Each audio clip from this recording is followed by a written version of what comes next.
If what Dele Farotimi is saying is true, that means it's a cause of concern. It's a cause for worry for everybody.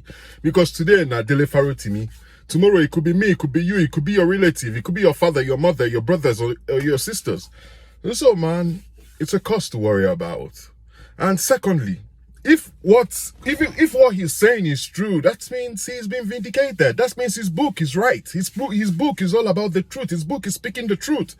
Because Afe Babalola don't prove himself again. Because he was speaking about the justice system in the country, and Afe Babalola just showing himself. That means what he said about Afe Babalola is true.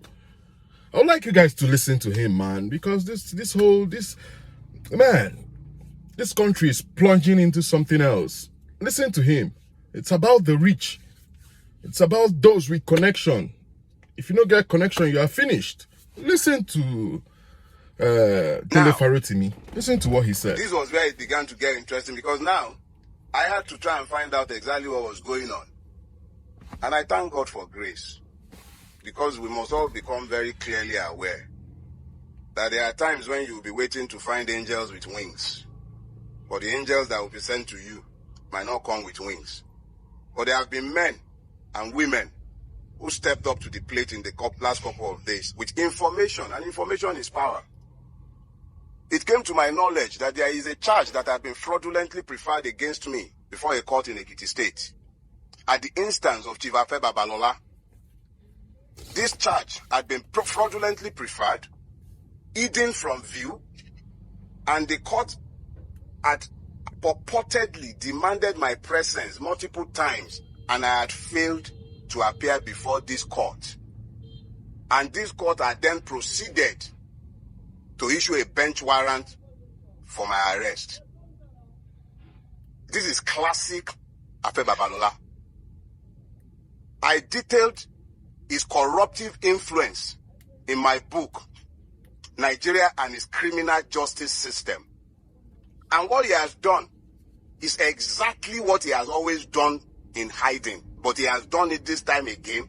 And the calculations were that I would have been picked up, taken before this judge who must have either been compromised or misled in Ekiti. And I would have been remanded in prison custody for being somebody who was meant to face trial and who had refused to bring himself to court. I am reliably informed that social media influencers had been paid to spin these narratives after my arrest. Human rights activists have been positioned to start speaking after my arrest, including one Agaya. High offices in this country have been compromised in pursuit of my person. High offices, from the Inspector General's office, because the police have been subverted. The Attorney General of the Federation needs to examine himself, because his office has been somehow linked to this as well. I do not know if the presidency is directly involved in this, and I will not make frivolous charges. But high offices have been subverted in pursuit of a criminal purpose. I have committed no crime, done nothing wrong. If I have committed any wrong for which the state requires my attendance in a court or at a police station, they know exactly where I live. I will live only once, but I will not live cowering to any man. Let us be clear. If and when I have a charge to answer before a court, you all know where I live. I'm not hiding, and I'm not running away from anybody. Let us be very clear about that. I will never run away from Nigeria. We all have to pretend that we are in a democracy, and we have to pretend that we are citizens, and we have to pretend that we are a country ruled by law. And by all means, you will pretend that we are. I have done nothing. And if I have a charge that should be preferred against me, bring it on. I'm happy to come to court to have my day. Gentlemen of the press, I'm a Nigerian, what and all.